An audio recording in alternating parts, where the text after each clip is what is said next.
So once again, I will say welcome, because some of you have walked into the room since then. Welcome to Living Beyond Limits. I am Reverend Jennifer Spear. We are a part of Centers for Spiritual Living. I'm so glad you came to spend your morning with us. And if you are new to us today, from the very bottom of our hearts to yours, we welcome you, and we're so glad that you joined us today. Welcome.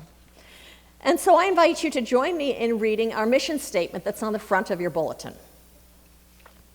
We are a sanctuary where people can discover and reveal the presence of God within their own being and experience their oneness with all life. Through the realization of this inner presence of love and peace, we give way to the evolutionary impulse of the divine and become a beneficial presence in the world. That's exactly what we are doing here at Living Beyond Limits, is we are awakening to our own spirit, our own inner beingness, our own divine nature, recognizing that that one presence and power that expresses in and through everything also expresses in and through and as us. And what that means then is that what is true of spirit, of the absolute, of that infinite one, is true of us in the microcosm. So if God is a God of love, that means love already resides within us. If Spirit's essence is wholeness, that means that we are absolutely whole all of the time, regardless of if the world is telling us that we are or not. That peace is innate to our nature, that goodness is what we've been created out of, and it is what we are showing up here on this planet to be. But what happens is, as we recognize that our infinite potential within us and our own divine nature is always present, then we always have that to bring to the world. So when the world is not looking peaceful or loving or kind or generous, any of those things, we aren't reliant on the world being that way in order for us to be that way. We can tap into that which is already the truth within us and bring that into the world. And as we do that, we act as a healing presence. We bring our own light and are beneficial to whoever we are in relationship with. And because everything is connected to everything else and part of the whole, it actually affects the whole. So I say thank you to each and every single one of you for answering the call of your spirit, to be walking this path and to be bringing your light into this world in a way that makes a difference. Thank you for that. Well, happy Indigenous Peoples Day tomorrow. Yeah, did you know that tomorrow's Indigenous Peoples Day? You know, it is observed the second Monday of October, and it honors the history, the culture, and the contributions of Native Americans and of Native American culture. It began in 1992 in Berkeley, California, as a response to Columbus Day, and it has grown into a nationwide observance and became official holiday in 2021. So Native American spirituality tells us that the earth is not our possession. Instead, it is a relative worthy of our respect.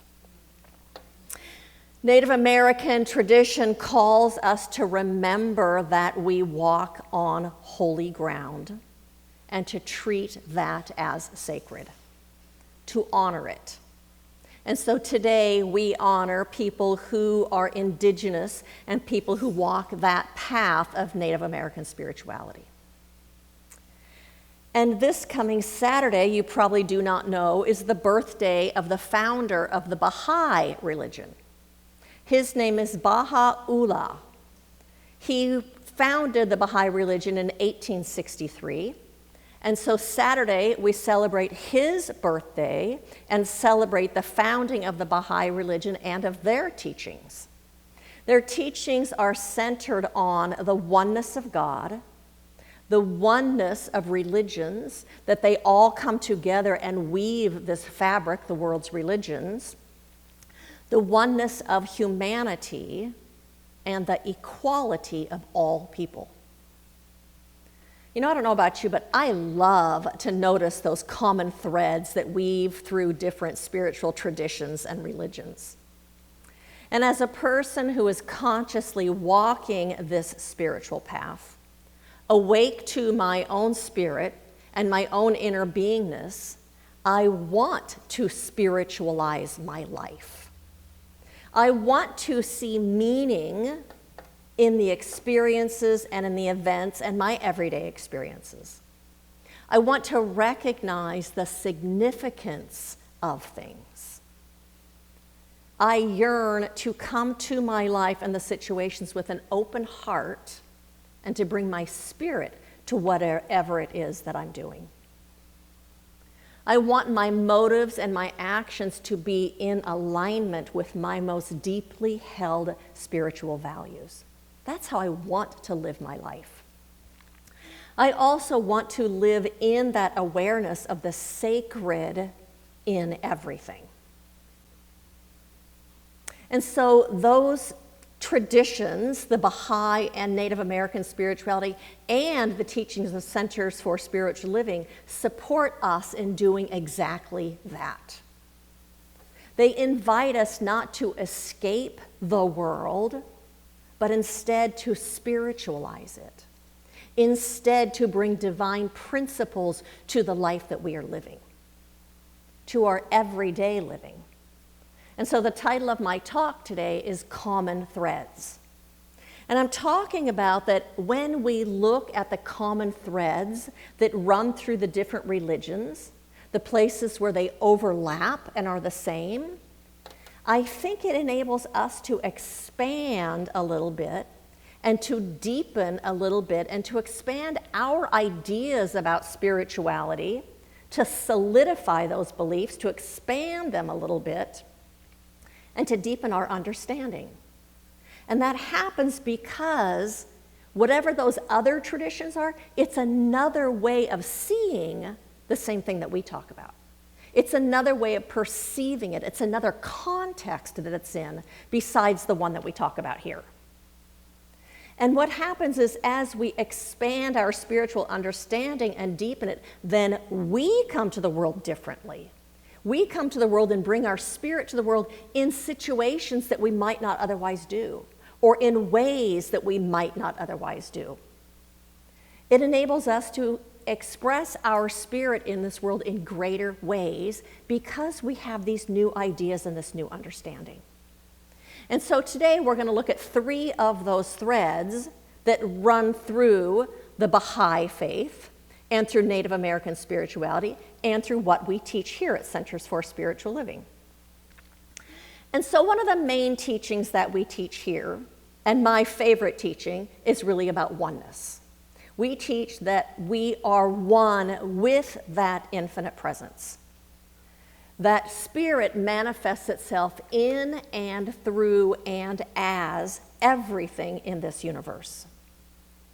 We teach that that living spirit is transcendent and immanent, that it is outside of things, bigger than this world of form, not separate from it, but outside of it, as well as inside of, within everything that we see in this manifest world. It's above and within. Ernest Holmes said, God is in everything. The entire universe is alive with spirit. He said, everything in the universe lives only because it has a divine spark incarnated in it. And we might say this spark appears to have different degrees of expression. It makes the grass grow, the bird sing. It is the genius of the artist, the dance of the dancer, the message of Jesus. The conclusion that God is all there is means that it is God occupied, God personalized, God individualized, God in everything as that thing. And the Native American traditions teach that same idea of oneness. Black Elk said, at the center of the universe dwells the Great Spirit, And that center is everywhere. It is in each of us. So those teachings all overlap with that common thread.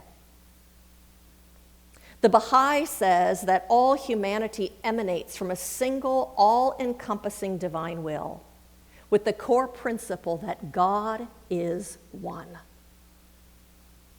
And so when we recognize our inseparability from that one power and that one presence, it tells me then that we can know we are never alone, that we are never by ourselves, that instead that one infinite creative force is always right where we are, within us and within our lives. And that presence assists us and buoys us and carries us and inspires us and lifts us up. It sustains us. It also tells me that if Spirit is in everything and is everything, then everything deserves to be treated as sacred. Everything, if Spirit is in and as everything, then everything deserves our care. That is the core of Native American spirituality. A traveler once stopped at a small town in New Mexico. Early one morning, he went for a walk and came upon an old man sitting beneath a grove of cottonwoods by the river. The traveler commented on the beauty of the place and said, "You're lucky to live somewhere so peaceful." The old man smiled and replied, "Yes, but the peace isn't in the place. It's in the way you stand in it." He went on to tell the traveler that when he was a boy, his grandmother taught him to greet the ground every morning. She said, "The earth is a cathedral. You don't have to wait for Sunday or for walls and windows. You just have to take off your shoes once in a while and feel that you are standing on something holy."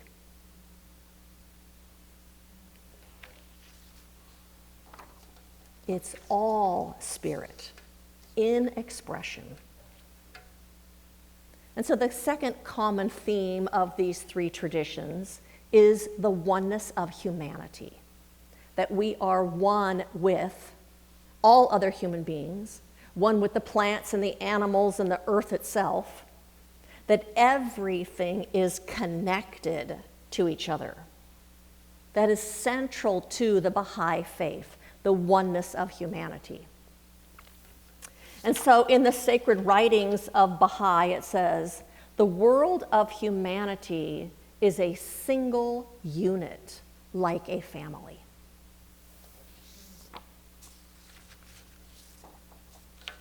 Native American traditions teach that we are all interconnected with each other, and that humans are part of what is called the sacred web of life. There is an idea in Native American spirituality that is called Mitakai Oasin.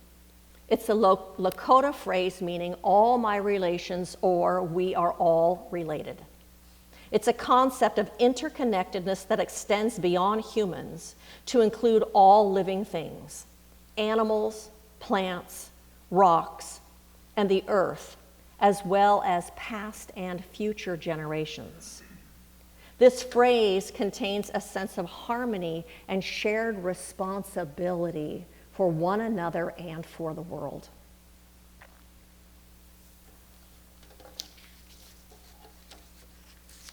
At Centers for Spiritual Living, we teach that we are each emanations of that one, and as such, we are each part of the whole.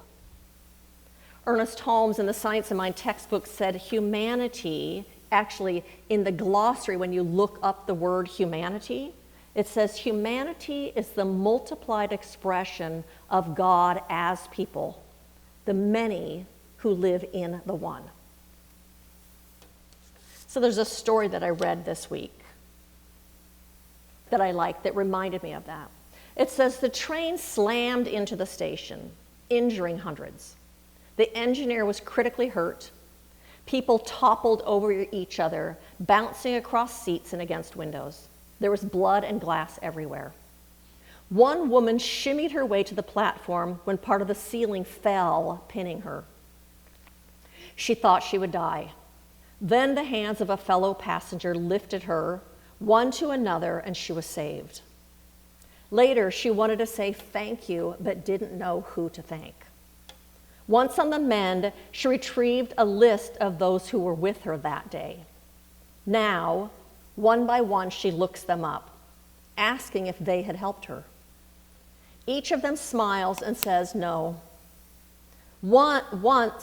Once with them, she can see what each needs, and so she helps them along. She unpacks groceries for a woman, listens to a widower's story, and gives a single mom her umbrella. This has gone on for weeks. She keeps trying to find those who helped her, only to help those she finds. Finally, it occurs to her that this is God's symmetry of kindness. She will never know who helped her, so she can thank and help everyone she meets along the way. We are all part of this human family. Every single one of us, regardless of religion or country of origin or ethnicity or anything, we are all part of this one human family. That web of life, the Native Americans teach, that any action that affects any part of the web affects the whole web. We are all in this together.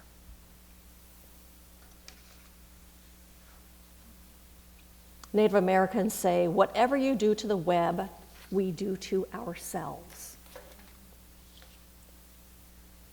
And so the third common thread that I'm going to talk about that all these traditions teach is that our evolution as a people is founded on spiritual realization and spiritual living, and living our spiritual values.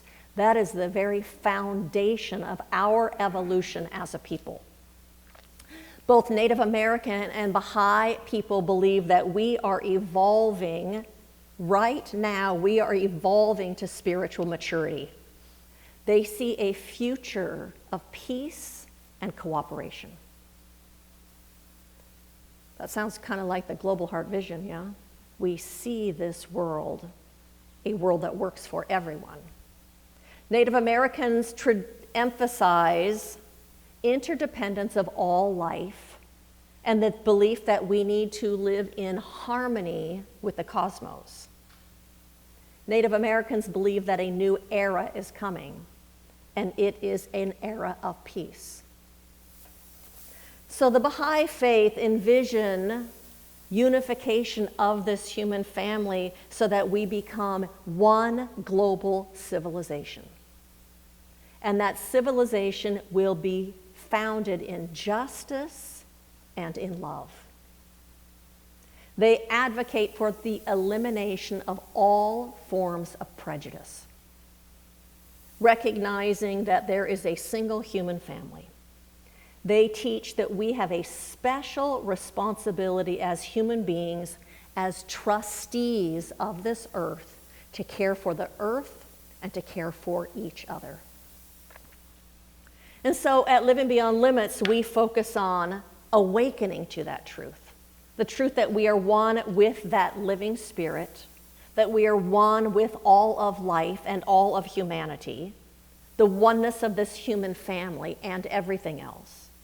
We focus on the idea that as we awaken to our spirit, to our own divine nature, what in New Thought is called Christ consciousness, as we awaken to that Christ principle of oneness, that we come to see the world differently when we do that. We teach that we come to the world upon awakening to our own spirit, our own innate beingness, that we come to the world with more love and less judgment. Anyone? That we come to the world with more care and less self-centeredness. We come to the world with the realization that everyone and everything is sacred. With the idea that everyone deserves our respect and that everyone deserves our care. Awakening to the truth of oneness and to our own essential nature motivates us to care for the planet and to care for humanity, for our ecosystems. It causes us to see that all people are equal and all people are deserving of our care and our love. Ernest Holmes said, "Someday we will come to perfectly appreciate the fact that no living soul is more important than any other. For in the eternal kingdom of reality, they are all the same, king and slave, what we call rich and poor, what we call intelligent and unintelligent people, what we call worthwhile and not worthwhile people. No living soul is more important or valuable than any other."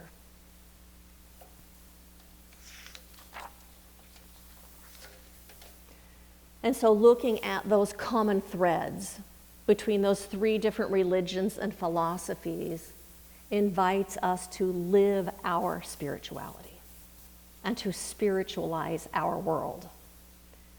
Those three invite us to recognize, to notice, to hold that the sacred is in and through all, that all are connected and part of the whole.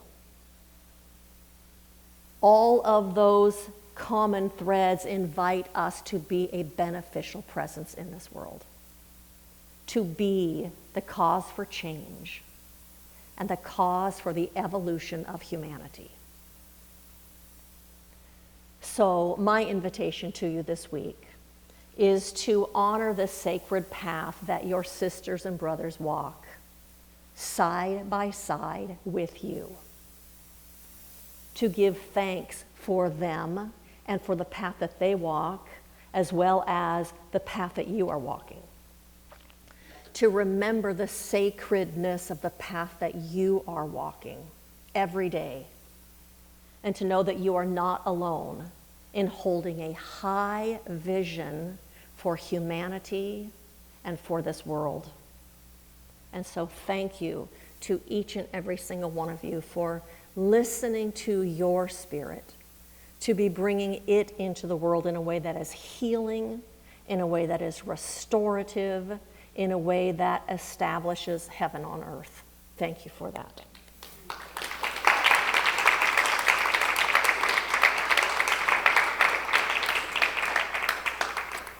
And so I invite you to join me in an affirmative prayer as we turn our attention to the truth, to the light, to the truth that there is one infinite presence that is ever present, one presence of peace, an absolute intelligence, the energy of life that expresses itself as beauty and oneness, this one family of humanity that expresses itself as the good, only power and the only presence that exists, and that it is everywhere present. It is in and through you and me. It is in and through every single person, every single situation, every single moment. And so what I recognize is that this intelligence right now is expressing itself and downloading itself within and through every single person on this planet. For there is nothing or no one that is separate from this presence. And so what I recognize and claim and know right now is then that that presence is that intelligence is downloading itself in the mind and the heart of every single world leader, of every single politician, of every single decision maker, every person who is leading, that intelligence right now guides their thoughts and their actions. That the presence of love is fully alive in each of them as it is within each person on this planet. And that love right now, I recognize that it is bigger, grander, more powerful than anything else. And that love is having its way through humanity right now.